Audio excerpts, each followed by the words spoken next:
بسم اللہ الرحمن الرحیم ایاک نعبد و ایاک نستعین۔ سوداگر اور عمدہ نسل کا اونٹ۔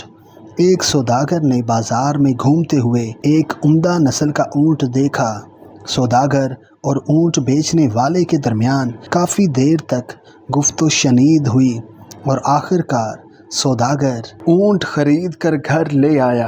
گھر پہنچ کر سوداگر نے اپنے نوکر کو اونٹ کی زین اتارنے کے لیے بلایا۔ نوکر کو زین کے نیچے ایک مخملی تھیلا ملا، جسے کھولنے پر قیمتی ہیروں اور جواہرات سے بھرا ہوا پایا۔ نوکر چلا کر بولا، آقا، آپ نے اونٹ خریدا ہے، لیکن دیکھیں مفت میں کیا آیا۔ سوداگر بھی حیران ہوا۔ اس نے اپنے نوکر کے ہاتھ میں ہیرے دیکھے جو چمک رہے تھے اور سورج کی روشنی میں اور بھی زیادہ جھلملا رہے تھے۔ سوداگر نے کہا، میں نے اونٹ خریدے ہیں، ہیرے نہیں، مجھے انہیں فوراً واپس کر دینا چاہیے۔ نوکر دل میں سوچ رہا تھا کہ میرا آقا کتنا بے وقوف ہے۔ بولا، مالک، کسی کو کچھ پتہ نہیں چلے گا، ہیرے رکھ لیں۔ لیکن تاجر نے ایک نہ سنی اور وہ فوراً بازار پہنچا اور اونٹ والے کو تلاش کر اس کو مخمل کا تھیلا واپس کر دیا۔ اونٹ بیچنے والا بہت خوش ہوا، کہنے لگا، میں بھول گیا تھا کہ میں نے اپنے قیمتی پتھروں کو زین کے نیچے چھپا رکھا ہے۔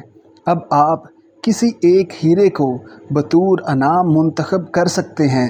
سوداگر نے کہا کہ میں نے اونٹ کی صحیح قیمت ادا کر دی ہے، اس لیے مجھے کسی شکریہ اور انعام کی ضرورت نہیں۔ سوداگر نے جتنا انکار کیا، اونٹ بیچنے والے نے اتنا ہی اصرار کیا۔ آخرکار تاجر مسکرایا اور کہا کہ حقیقت میں جب میں نے تھیلی واپس لانے کا فیصلہ کیا تو میں نے پہلے ہی 2 قیمتی ہیرے اپنے پاس رکھ لیے تھے۔ اس اعتراف کے بعد اونٹ بیچنے والے کو غصہ آ گیا۔ اس نے فوراً ہیرے اور جواہرات گننے کے لیے تھیلا خالی کر دیا، لیکن اس نے بڑی الجھن میں کہا، میرے سارے ہیرے یہاں ہیں، تو سب سے قیمتی 2 کون سے تھے جو تم نے رکھ لیے؟ سوداگر نے کہا، میری ایمانداری اور میری خودداری۔ Subscribe Masters in academy 2.0۔